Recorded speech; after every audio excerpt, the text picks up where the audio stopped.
morning, welcome. We're here with Charles Pogue, 2024 inductee to the Ellensburg Rodeo Hall of Fame. Charles, thanks for being here. Thanks for having me here. It's an honor to get to be part of this and what you guys have put together up here. I'm just really proud to get to be part of it. You're welcome. Yeah. For the record, your full name, birth date, and place of birth. Charles Pogue, place of birth Durant, Oklahoma, and October 12th, 1965. From a rodeo background or? Not really. My dad rode bulls a little bit right out of high school, Okay. and then he started roping like in his late 20s. Okay. So I would have been eight or nine years old or whatever probably, and then I got started in it. But he built an indoor arena, and so we had a place to practice, and so I didn't really set out with. He did go once he started rodeoing them the IPRA rodeos that are back there probably more. So I'm not sure where they are There now. was a handful. And there was a lot of them, Yeah. and they would have their finals in Tulsa, Oklahoma, and he did go. They were kind of more on the weekend, so he always held down a job. Got it. He never rodeoed full time, but he could do it part time and made the finals there a couple of times, and that was kind of inspirational to me, like to go there, and I thought that was pretty Sure. neat, to go get to do that. And so I started roping more, as I started getting a little older and got into it more. And I would still play other sports and stuff, but I always had the roping that we did. What did your folks do for a living, or your dad? He worked in the oil field for a pipeline company, and he was on pipeline maintenance. And then he was also a mechanic in the oil field. Your mother involved in rodeo at all? Or? She wasn't, not at all. She was just a big supporter, and she was a stay-at-home mom and everything, and raised us and took us to all the sporting events and everything like that. Did the mom thing, but she's been on a few horses, but not many. That's just not really her thing. But she was always very supportive of if I was competing at a roping or. It didn't matter where the BFI, the U.S. finals or whatever, she would be sitting up there with the book out with every team and writing down every time. And I'd go up, if I had a little bit of time to go up there and sit down, she would kind of show me where everything. I'm like, I'm good. It's only the second round, Mom, but thanks. How about siblings? I have a sister. Okay. And she never was involved in the rodeo very much, but then like after college, she got her barrel horse and went a little bit there for a couple of years and did pretty well, but and then kind of got back out of it. So you mentioned you competed in some sports as a high school kid, or? Yes, I did. Football, little basketball, and baseball. Okay. And football was big there at the little town where I'm from in Ringling, Oklahoma. So that was everybody kind of did that. So I would have whatever practice after school and stuff, and then come home and get my roping practice in after that. Okay. Yeah. What did you high school or college rodeo, Charles? Or? I college rodeoed for a year in Vernon, Texas. Okay. And I went out there and did that for a year, and then went another year to Wichita Falls, Texas. I didn't really rodeo anymore. I would rope with my dad on the weekends, go places, and with other guys, started going to jackpots and some rodeo stuff. And then it was after that I decided to get my card, and I wanted to try it on a bigger level, Worked out. It worked out. But I just didn't really grow up with, my family's done that for years, and that's what they did, and I just followed in their footsteps. So it was all pretty new to me, and I was really green when I started out. Well, some similarities. My dad started roping in midlife, and kind of we learned together.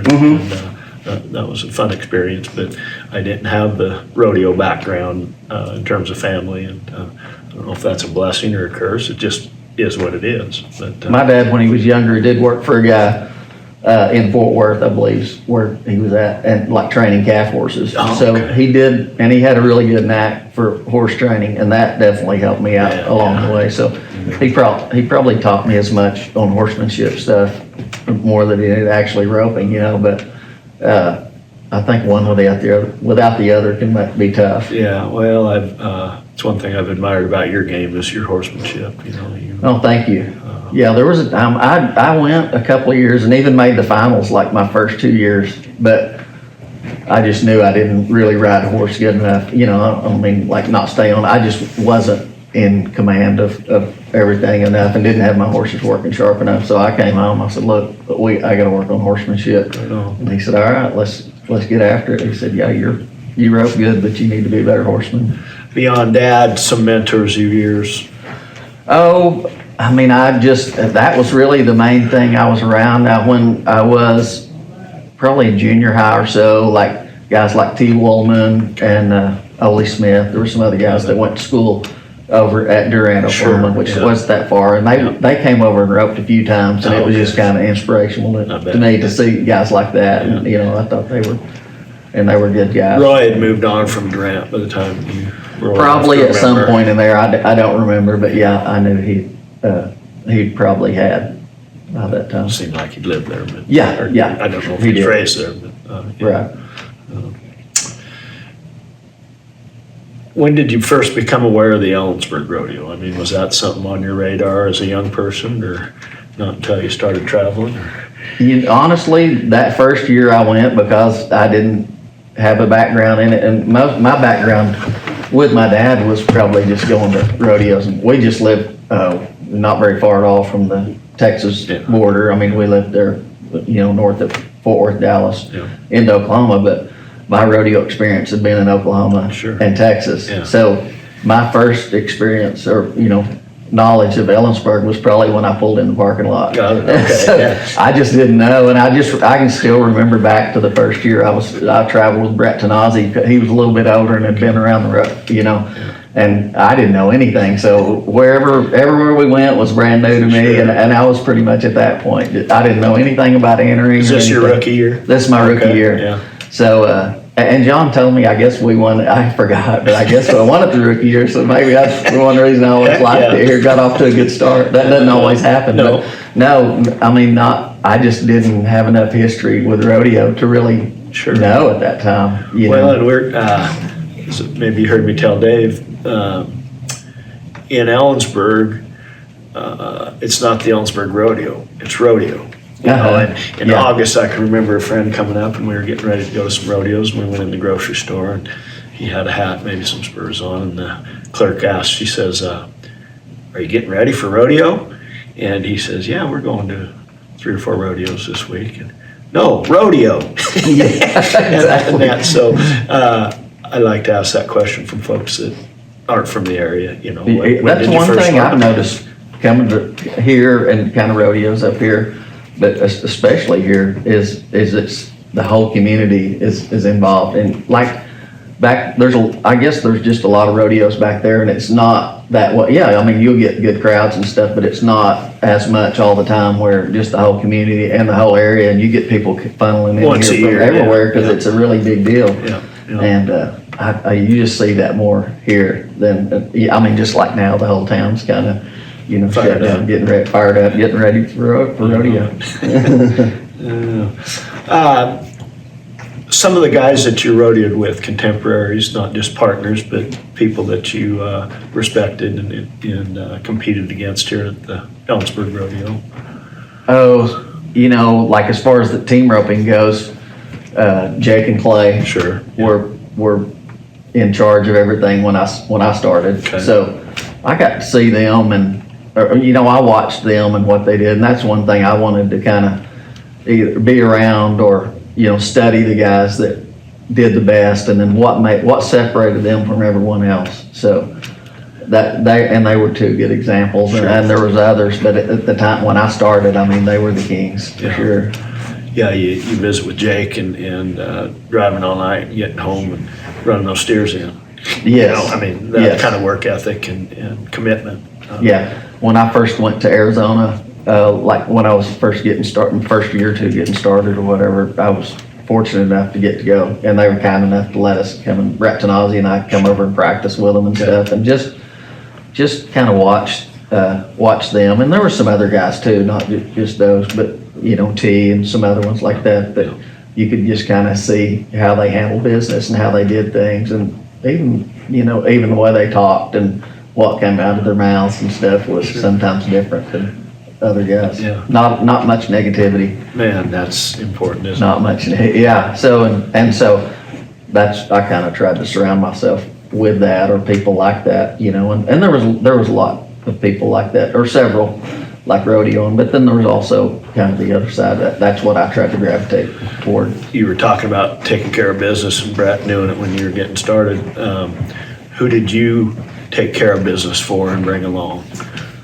Well, at some point in there, I would just have to think about it because you just get educated to it. Yeah. Because there's it's like when you get here to actually compete or to the rodeo to compete, it's like a relief we found it because there was like so much business and so much prep coming into that. Pro-com, not entering on, I mean. And you're having to do so far ahead of time that it's finally time to go there and it's here. And so I clear my head and go compete right now. Yeah. So it was a relief to get to go, you know, that wasn't the hard part. That's the hard right. part was all this other stuff. But so at some point in there, it takes a little while to learn it, you know, like when is the best time to try to get up, and that can depend on what other rodeos I'm going to. I may not always get to take the very best run, but at the bigger rodeos like this, I would want to try to take the best run I could, which was Sunday the second run on the steers or whatever, you know. I mean, there's so much plays into that that people don't even realize. You get your horse there. You learn rodeoing, and then even for what horses I had at the time, maybe, or something like that I mean, by the time you get up here, you know, most of the guys are coming up here and working rodeos in this area, so you're coming, but more during the summer, and so there's different routes you could take, so I might even take a different route depending on what horses I had or what fit their setup, and you have to go enough to know what different arenas are set up like, so that can all come into play. I don't know if I really answered your question. Well, you did. I would say it took 4 to 5 years, and then I started roughing like with Britt Buckus, and maybe even before that. But by then, I pretty much thought I knew. I mean, you're always learning. The guy I was usually the guy entering and stuff, and then they would help out. You know, maybe with trades was another thing you had to learn how to do, is get traded places and stuff like that, because you're trying to work all these different places. So usually one guy would do the entering and the other guy would either do the trades or at least, you know, work help on the with logistics. that. It's hard to split the entering and stuff because, you know, you're like, who's doing this? One guy has to take it over and do it, and then you can get help on some of the rest of it.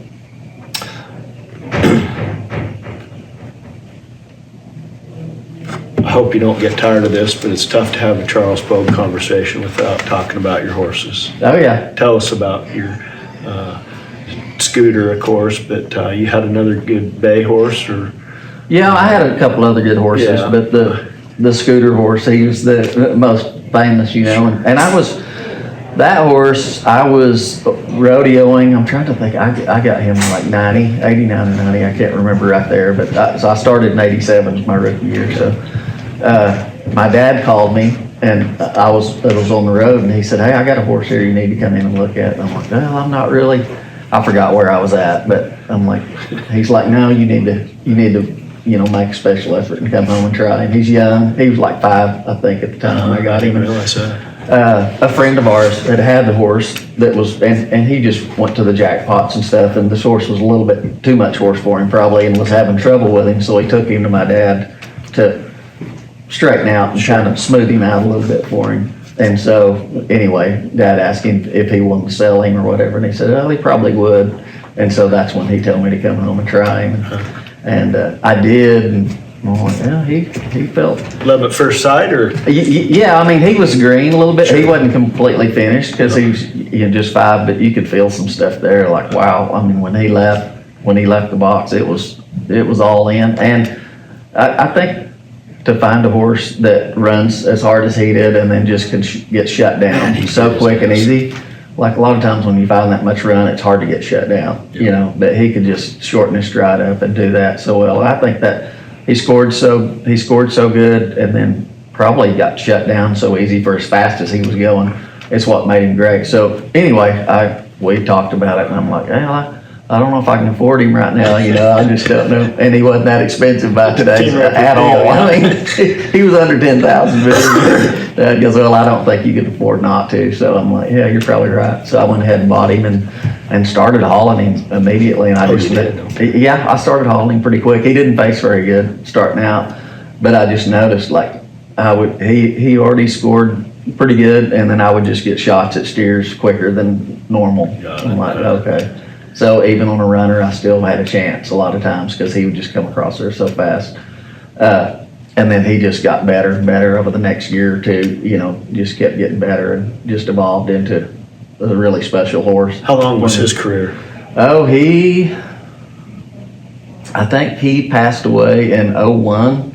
And then I'd won like the BFI and the NFR average on him. That was kind of a tragic or unexpected deal, wasn't Yeah, it was. Like in 2000, I'd won the BFI and the NFR average. And then we went out to like Laughlin, Nevada and some of them. And when he got back home, he was sick. And anyway, just lungs filled with fluid, got pneumonia and stuff. And we just couldn't he was at the vet for a long time trying to clear him up. And even enough just to kick out at home or whatever, and he just couldn't. We brought him home once, and he just couldn't kick it. So that was a tough. I was actually at the BFI when we found out that he didn't make it. So it was tough.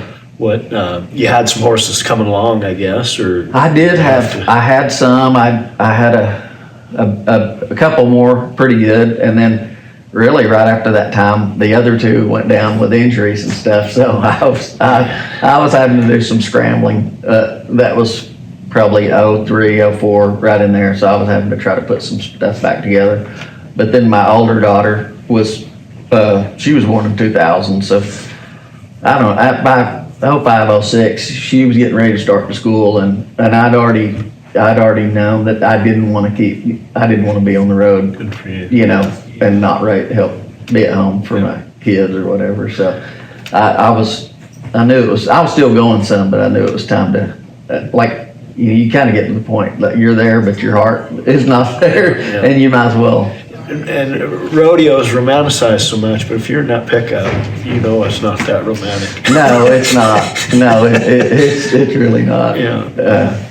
There's a lot of, I'll even do school sometimes, and you have young kids that aspire, and I'll be honest with them. I'm saying, look, if I could really make you understand how much work it took and how hard a road it was, a lot of you would just say, I'm probably good, But I said, if you love it and you want to do it, that's great. But I don't try to discourage them. But I'm like, it's a lot of work. Being frank, Yeah. When we talked about your family, I didn't ask you about a wife and children.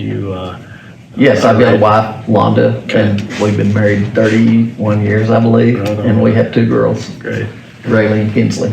Now say your wife's name again? Londa. Londa. Was she a rodeo person, or? She college rodeoed. Okay. And breakaway, and then she roped steers. She team roped and went some, the jackpots and stuff. And she really roped the horns well, and she won quite a bit, when I was younger and stuff. And then the kids came along, and she got, was just so busy with them. She hasn't roped. Every once in a while, she'll pick a rope up and still rope the dummy. But she roped really good at one time. Her and another gal or two were like the three top, highest classified women ropers. What? How about your daughters? Daughters, Rayleigh's the oldest. They were both into softball pretty big. Okay. And so Rayleigh played at the University of Oklahoma. Nice. And got to be part of a couple of national championships. And that's she serious business at Cubo. And played with Daniel Green's daughter on the same team. That was really neat for her to get to be part of that. She had to medically retire a little early from injuries, but she had a good run there. Graduated with a biology degree. Great. And she's been accepted to PA school. She'll start in January. Awesome. And then the younger one is a sophomore in high school, and she's playing softball right now. Oh, okay. Any interest in the horses? Either one of your Both of them ride. Okay. Have ridden stuff, but it's just kind of always been there for them. Sure. But neither one of them really wanted to really rodeo or anything. They was just kind of into sports more. And I didn't really care what they did. I just wanted them to, whatever they wanted to do, I was going to support them, but I wanted them to work hard at it and, be as good as they could at it or whatever, so. Nothing wrong with that recipe. No. What, tell us a little bit about what you're doing now. What I do now is a buddy of mine from Alabama they have a lot of a horse operation and stuff, Okay. and he sends me horses to train for him. So Okay. I usually have anywhere from 8 to 10 of his horses at my house all the time. Now exclusively his horses, or do you take? Pretty some much his. I don't hardly take, every once in a while I'll take another outside, but he has enough that that's just more than You're plenty. familiar with Keep me his busy program and. Yeah, and I'd kept some of his older horses before and tuned them up for him. And he's busy with a job, so he doesn't have time to do that all the time. But we had pretty good luck with me riding them for him, and then him taking them and Nice. jackpotting on them, and had pretty good luck doing that.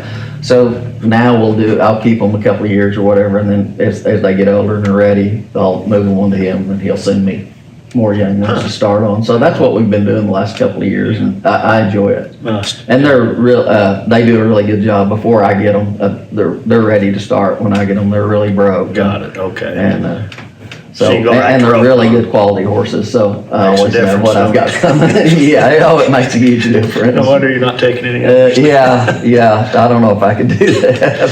I'm probably too old for that. Do you jackpot any? Or? I do still a little bit, Okay. and then I don't go a lot during the year. I mean, there is stuff around, but I'm just so busy doing those horses I don't. But we'll take off usually in November, him and a couple other buddies of mine, and we'll usually go out to Wickenburg Sure. for a week or so, Okay. and go to those ropings, and then go on to Vegas for the World Series finals. Got it. Yeah, so Boy, that's sure grown into something, that Wickenburg. it has. I had a place down there 30 years ago and lived there for 15, and to watch it evolve from a sleepy little town where Yes. guys like to go rope to. And I didn't go. I've been going out there 3 or 4 years now. I mean, it already been. So it's big. Oh, I didn't show up till it was big because they don't have, it's probably not the whole time set up for my number of roper necessarily. But wow. A week or two before the World Series. Yes, Got that some. time they have some little bit higher number opens and stuff, so it's a lot of fun. I mean, I look forward to going out there. I bet. It is fun, and then you go on from there to Las Vegas. But I like spending that time down there. But yeah, there's just so many guys that just spend the whole winter down there. And, they have their little jackpots they got to go to, and there's just roping's going on. Yeah. It's crazy what they built up there. You go to the World Series, but do you enjoy going to the NFR and seeing people? Or is that I've something- gone, well, I mean, I still know and talk to some Sure. of those guys, but I've gone to the rodeo a time or two, and I enjoy it, but it sure makes you miss it, I mean, it feels weird sitting up in the stands, and probably wouldn't if I went more, but, and honestly, when we're roping or you're competing out there, a lot of times the way the times fall, I mean, you couldn't make it to the rodeo anyway, sure. on most of the days. Because it just kind of usually runs into it being too late a lot of the time to make it. So we'll get through and get stuff put up and run in and watch it on TV, or whatever. Brock's out there making faces at you saying, let's go to breakfast, let's go to breakfast. I think that's our signal to ask you for closing comments. Charles, what would you like to share with people about your rodeo experience, or the Ellensburg Rodeo in particular? Just rodeo in general, it was good to me. I'm glad I got a chance to do it and everything, and there was no place I would rather be in while I was doing it. And at that time in my life, when Londa was going with me and our oldest for a little while, I mean, it was just, I thoroughly enjoyed it. The rodeo here is just, I mean, even for people, if you're thinking about coming, it's a neat thing to come to, just because it's just so the community gets involved, and it's a great, all the top guys in each of the events will all be here, so you get to see some, world-class competitors compete and stuff. It's a good show, and they have other things going on too with it. But. Yeah. Well, and I've thought back through that a lot. Or some of it's circumstance. You're coming off the summer, and you felt the weather this morning. You get a little reprieve from that, and I don't know if Scott was hosting all the guys when you were still rodeoing, but yes, that opportunity for guys just to come camp for 2 weeks. Yeah, as far as that, just getting to hang out and the hospitality that they showed toward everyone, and that in this community here, that's great. But the reps were really good about just taking guys in, and we, that was a good roping that he had put Yeah. on at his place and stuff too, so we always look forward to that. You talked about bringing your family, and it was a place where family was Yeah, welcome. exactly. So, Oh, very, very much around here, and we actually got to spend, coming off the summer where everything had been so busy, and as soon as you rope here, you're gone, Yeah. or not here, but over the summer. Yeah. And then you finally get here where it's time that you could actually slow down and then kind of get to learn the community a little bit and be around here a little bit, and the people, and I really enjoy, I like the mountains and stuff anyway, Okay, so. yeah. It was refreshing to be here. for Funny sure. you'd say that. My grandparents and dad were from Kansas, and that's what attracted them to the Kittitas Valley. They came and saw Mount Stewart there and said, Yeah. all right. I don't know if I'd want to winter all around here, but I do like it. Yeah. I like it up here. It's a really neat area. Well, Charles, thanks for taking the time to join us this morning. And Again, thank Thank you. you. It's an honor to get to be part of it. I really appreciate it.